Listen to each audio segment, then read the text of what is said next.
came up again, and it was again passed. So that has been broadly supported on this committee, although not unanimously. Which brings me to the gentleman from Texas, Mr. Paul. Thank you, Mr. Chairman. In the past, most members of the Federal Reserve Board, including your predecessor, when they come before the committee, they endorse in general, the idea of transparency. They don't just say we're against transparency. It's the definition that really counts. Most members then would also argue for independence, which generally means that they don't want the Congress to know exactly what they're doing. But I saw the article today in the Wall Street Journal, not your editorial, but an article, and there are a few quotes there that I wanted to ask you about. And I do know that all of us can get misquoted in the newspaper, but I want to clarify this because it's either misleading or somebody is confused, and I want to see if I can figure this out. And the first one had to do with you saying that Mr. Paul's bill, which is 1207, the transparency bill, would interfere with the Fed's interest rates decision.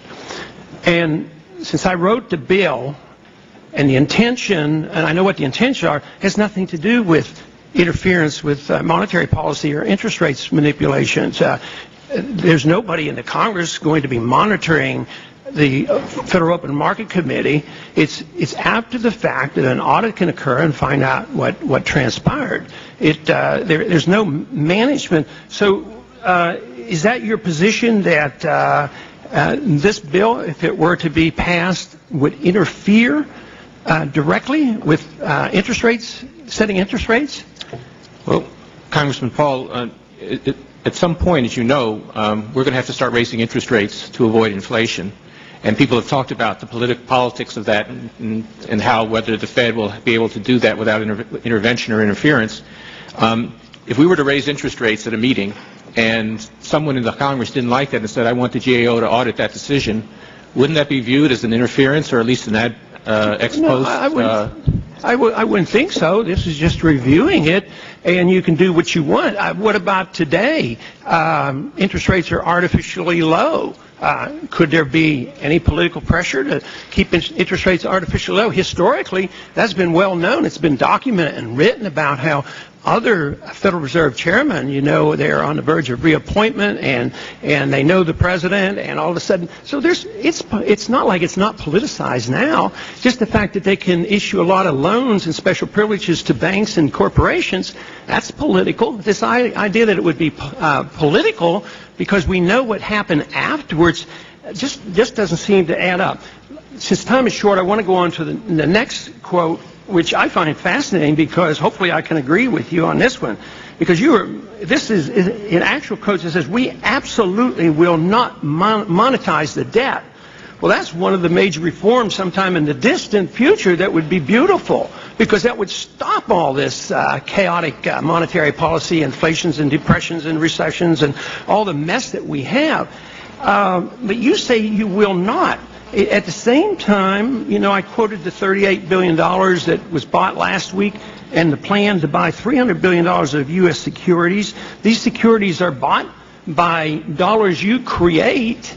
And if you're buying U.S. securities, what is that if it's not? And besides, if the markets really believe that you would absolutely not monetize debt, I think the markets would get hysterical. So it seems to me like I'd like to understand exactly what you mean by that.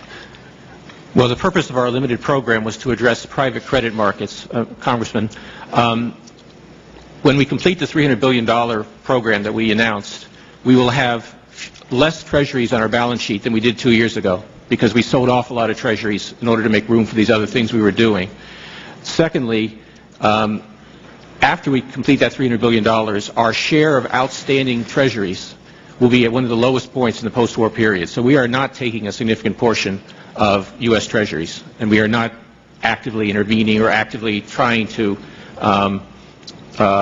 make it easier for the government to issue debt.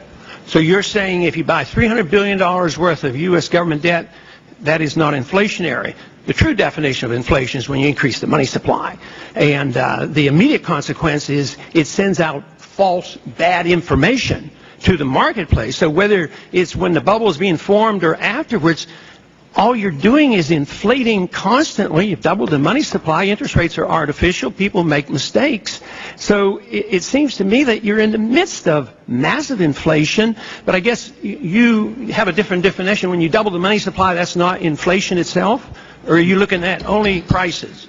May I respond?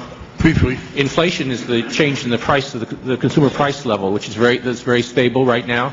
And there are various measures of money, as you know, and the broad measures of money, the measures of money in circulation, like M1 and M2, are not growing quickly. The gentleman from California, Mr. Baca.